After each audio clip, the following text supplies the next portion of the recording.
Whether you already live in Germany or are planning to move here, 2026 will change everything. Salaries, taxes, benefits, visas, the entire system. Goldman Sachs even predicts that Germany will outperform in 2026, making it one of the most important years in German history. But what does that actually mean for your daily life? Will these changes make living in Germany easier and cheaper, or harder and more expensive? Let's break down every important change so you know exactly what's coming in 2026.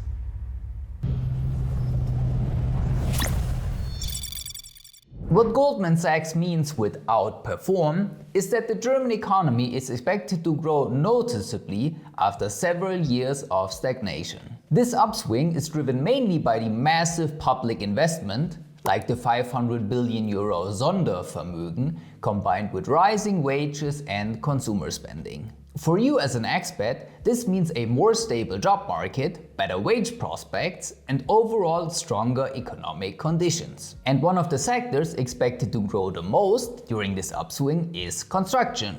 But here, the picture is very mixed. Even though 2026 brings a turnaround, Germany will still complete far fewer homes than needed, with only about 58% of housing demand covered. To fight this shortage, the government plans record investments, new Bauturbo rules to speed up permits, and stronger tax advantages. If you want to benefit from these housing-related incentives, book a free meeting with us and start your 2026 the right way. That concludes the economy category. So now let's talk about your work.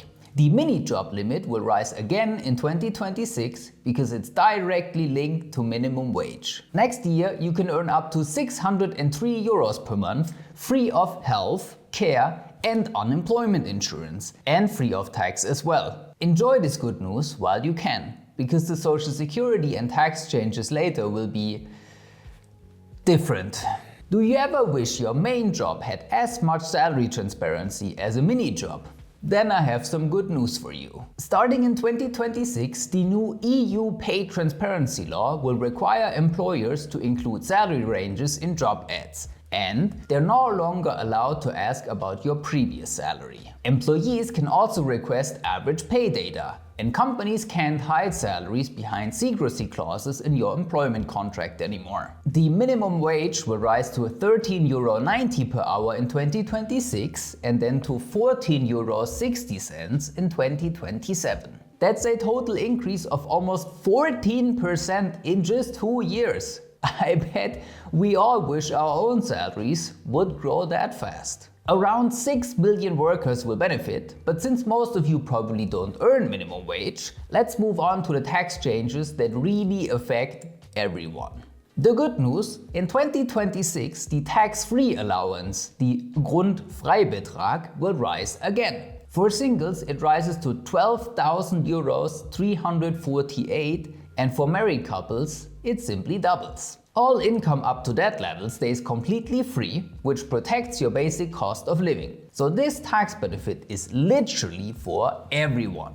And high earners will get even more with the solidarity tax, also known as Soli. The exemption threshold rises again, meaning singles won't pay Soli unless their taxable income exceeds roughly 75,000 euros. The rate stays the same at 5.5% of your income tax, but only high earners will actually pay it. And for most people, this tax simply disappears. And one more free tax income, the child tax allowance, Kinderfreibetrag, rises to 9,756 euros per child for both parents together. This allowance reduces your taxable income, meaning you pay less income tax for each child. Whether you benefit from this or from Kindergeld depends on the automatic günstiger Prüfung. Finanzamt checks when you file your tax return and applies the better option automatically. And speaking of Kindergeld, it increases slightly to 259 euros a month, a tiny €4 raise that many experts call disappointing. What's definitely not disappointing is that the commuter allowance, the Pendlerpauschale, rises to 38 cents per kilometer. And for the first time ever, it applies from the very first kilometer.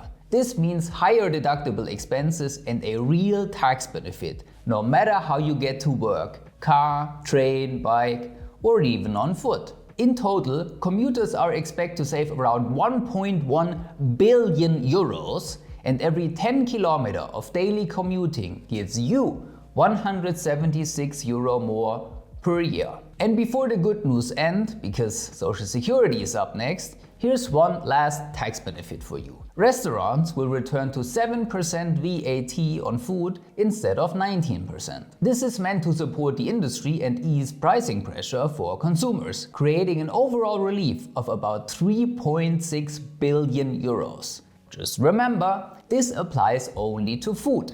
Drinks still stay at the full 19%. After all these good news, are you ready for something bad? Like really bad. Public health insurance will get up to almost 8% more expensive, depending on your salary, and public pension contributions nearly 5%. And many health insurers, including TK, warn that even this increase won't be enough to cover the rising costs. Think about that, an 8% hike is not enough. So to help you out, I explain the details how to lower your social security costs in the video linked right here.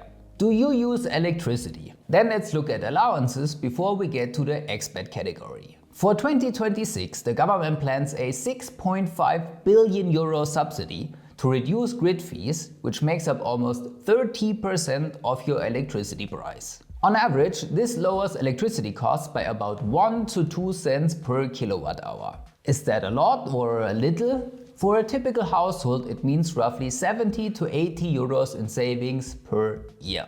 And one more allowance, especially interesting if you drive a company car, an electric one that is. The price limit for the 0.25% rule on electric vehicles rises from 70k to 100k next year. That means you're taxed only a quarter of the list price for private use, as long as the car stays below this limit. More expensive EVs still get the 0.5% rate, and normal cars remain at 1%. So driving an electric company car becomes even more attractive in 2026. Let's start this special expat category with something long overdue. Germany's administration goes digital. Finally! Next year, the government invests heavily in modernizing public services, led by a newly organized digital ministry. The goal is simple: end-to-end digital processes, meaning you submit forms online and authorities process everything digitally, without paperwork. And this is especially relevant for expats because immigration authorities will upgrade their systems, expand the central immigration register, and speed up communications between offices. Which leads us directly to the next big change: how Germany wants to attract skilled expats even faster. With the new digital work and stay agency, Germany's next big step for expats is making work immigration easier and much faster. Its goal is to become a central platform that simplifies the entire process of coming to Germany for work, reducing bureaucracy, unifying procedures, and speeding up approvals. At the same time, the Skilled Immigration Act continues to expand, aiming to attract an additional 130,000 global talent each year, including up to 75,000 qualified professionals. And that leads us to the final and probably the most popular tool for expats in 2026, the Chancenkarte. It allows qualified professionals from outside the EU to come to Germany and look for a job, even without a work contract. You qualify either as a recognized skilled worker or by scoring at least 6 points through education, language skills, and financial stability. After a slow start in 2024, interest has grown quickly with more than 10,000 visas issued already, and rising. And 2026 will be an important year to see how well the Chancenkarte works as digital processes improve. That wraps up all changes coming to Germany in 2026. If you want to dive deeper into the financial changes, especially taxes, social security, and how to save money, make sure to watch this video linked right here. Thanks for watching until the very end und bis zum nächsten Mal.